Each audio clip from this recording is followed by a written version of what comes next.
On January 2nd of this year, 2024, around 11 a.m., I was in my car completely stopped right here in the right turn only lane to Brody Lane from eastbound West Texas Highway 71 Service Road. As I was waiting for 3 to 4 cars traveling south on Brody Lane to pass, my car was struck hard from behind. This Chevrolet Suburban rear-ended my Lexus ES350 and forced my stopped car forward approximately 6 feet.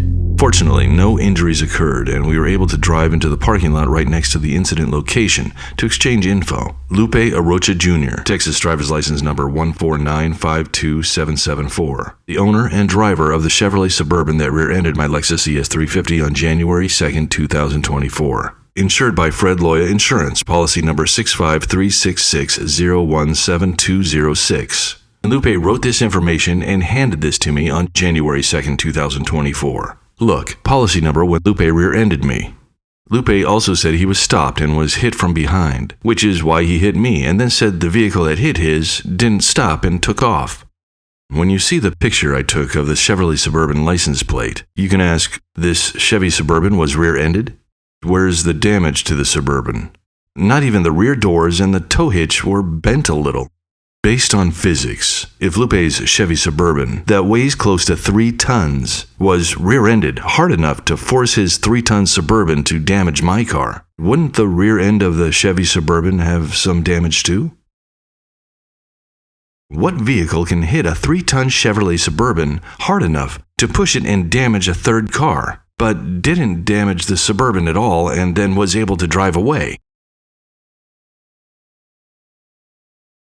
Think about that. Common sense with an actual photo falsifies the Chevy Suburban's rear-ended claim. Regardless, a Fred Loya Insurance client, Lupe Arocha Jr., hit me. I wasn't hit by a vanishing vehicle. After receiving Lupe's information on January 2nd of 2024, I drove home and immediately called Fred Loya Insurance. That went to voicemail and I left a message. An hour had passed, so I called again and left another message. Another hour passed and I started calling every 15 minutes. No return call received all day, and not one single call of the many I made answered. I then sent an email to Fred Loya Customer Service, asking for the next step to fix the damage from the Fred Loya Insurance client that rear-ended my car. I received this email reply on January 3rd, 2024. Mirari Durwood Juarez informed me of another phone number to call. I called the suggested phone number and it also went to voicemail. I called multiple times throughout the day with the same result. Voicemail, voicemail, voicemail. After a month passing without any contact from any Fred Loya employee concerning the damage to my car, I sent a reply email to the original Fred Loya contact that emailed me, explaining and questioning the genuineness of Fred Loya Insurance. I called the phone number you emailed me and left a message 3 weeks ago, and another one today. Why is this occurring? Why has Fred Loya Insurance failed to fix a disabled person's vehicle that was rear-ended by a Fred Loya Insurance client? When will Fred Loya Insurance do what the company is supposed to do? And what are the next steps to accomplish that? Of course, no reply. I then put together a video similar to this one that explains and documents getting rear-ended and the lack of professionalism within Fred Loya Insurance, a state-required vehicle insurance company. I then put it on YouTube and emailed a link to Fred Loya Customer Service, as well as ABC, CBS, NBC, CNN, Fox, BBB, AAPD, and ADAPT. Fred Loya Insurance called me the next day to schedule an inspection appointment. February 13th, 2024, 9 a.m. appointment. Meet with Fred Loya Inspector Isaac Franco at 2410 East Riverside Drive, Suite H13 in Austin, Texas 78741. On February 13th, 2024, I arrived at 9 a.m., and Isaac Franco was not there. A different Fred Loya Insurance employee did the inspection and gave me a claim number 660000381785. After the inspection, I drove to Round Rock Collision, who is an authorized Lexus body repair shop, for an estimate of repair from the damage made by Lupe. We scheduled February 26th of 2024 to drop off my car at 8:30 for repair at Round Rock Collision. I then called Isaac Franco multiple times and left multiple messages about the estimate, the day repair starts, and rental car needed so I can go to work. No return calls, no return texts, no return emails. On February 26, 2024, I brought my car into Round Rock Collision at 8:30 a.m., and there was no rental car for me to take to work. I repeatedly called Fred Loya Insurance and all went to voicemail.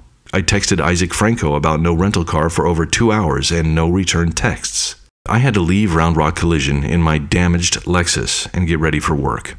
Every attempt to fix my car has been ignored by Fred Loya Insurance, which is why we are all here right now. A Fred Loya insured individual named Lupe Arocha Jr. and his Chevrolet Suburban rear-ended my completely stopped Lexus ES350 on January 2, 2024. We are here right now to make Fred Loya Insurance liable to insure the client, Lupe Arocha Jr., for rear-ending my Lexus ES350. For today to occur, I had to do a disclosure for Fred Loya Insurance to respond to. The Fred Loya responses include a page of documented actions of deception. This is page 7 of the submitted defendant responses from Fred Loya. There's a new policy number. The policy for Lupe Arocha Jr. changed numbers on the same day Lupe Arocha Jr. rear-ended me.